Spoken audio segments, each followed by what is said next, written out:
It's vegan recipes with Pat and Emily. Welcome to It's Vegan. Today I'm going to show you how to make an oil pie crust.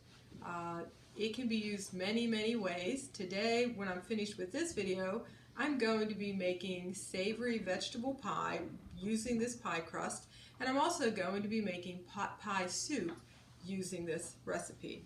I'm making just one recipe worth, and I'm starting with 2 cups of flour, a teaspoon of salt.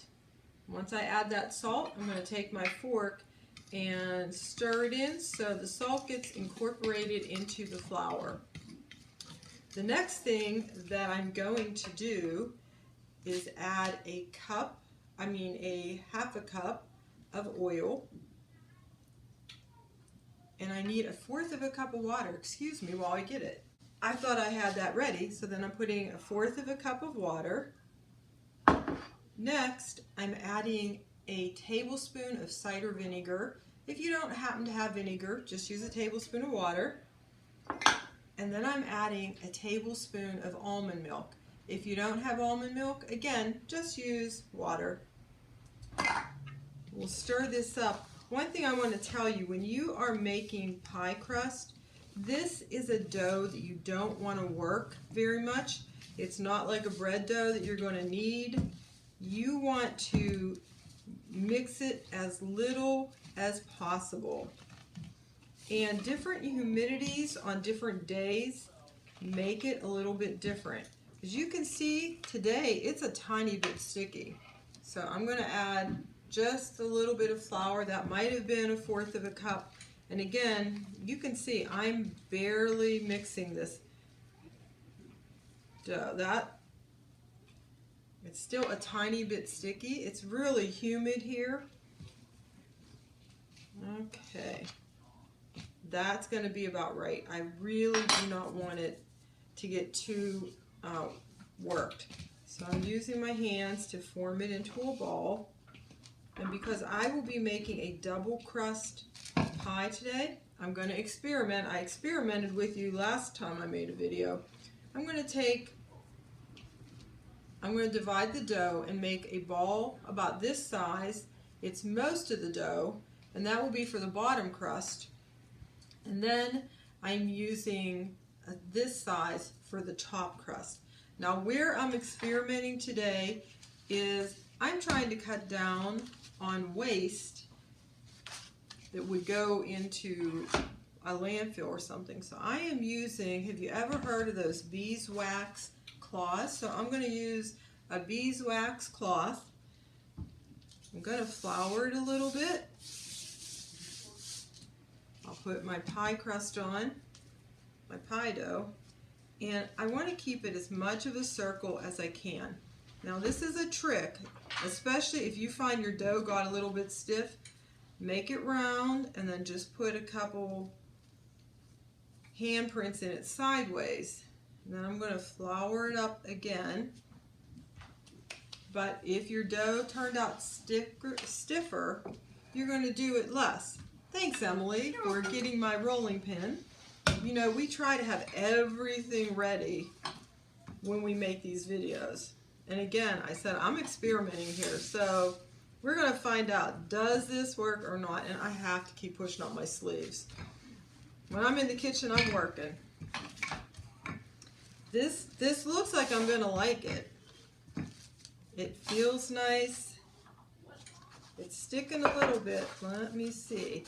Maybe if my my beeswax cloths had been cold, it would have been better. But it looks like I'm still okay. I'm just going to add a little more flour here. And I think at this point, because my dough's not stiff, I'm going to be able to just roll it with my rolling pin. When you are using a solid fat, you can't really roll it quite the same as you can with this. So let's see if I'm going to be able, I think I'm going to be okay. So here's my pie plate.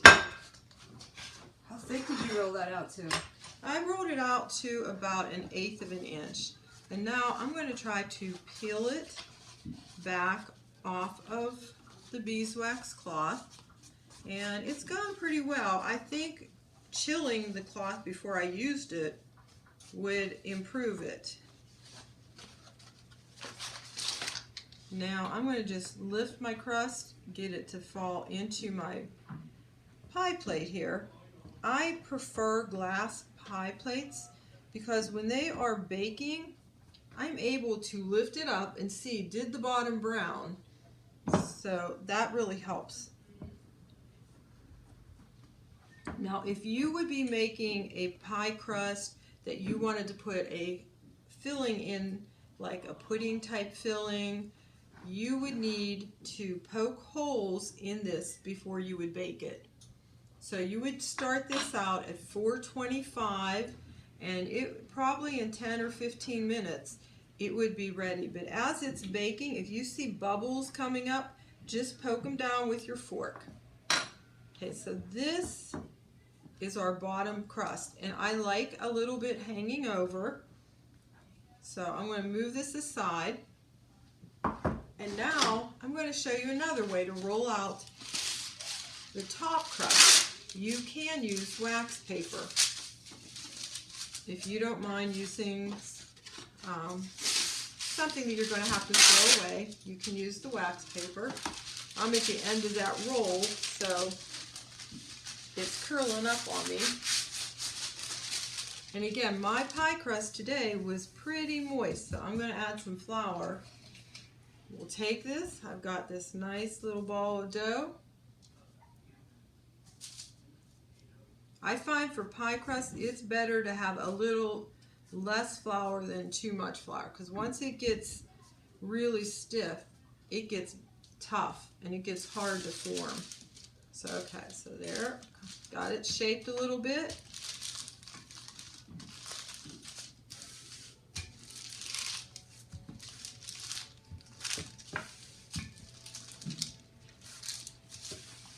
One thing nice when you're using the wax paper or you're using that beeswax cloth, you can just keep turning it.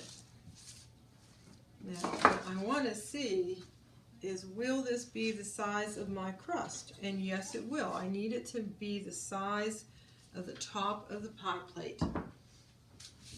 Now, some other things that you can do when I'm making pie crust, I actually make a lot of it and I freeze it. So here's an example of one frozen, and I did it on parchment paper. So then when I need a crust in a hurry, I just pull it out of the freezer. Another thing is I often will actually put it into all of my empty pie crusts, pie plates. Okay, that's it.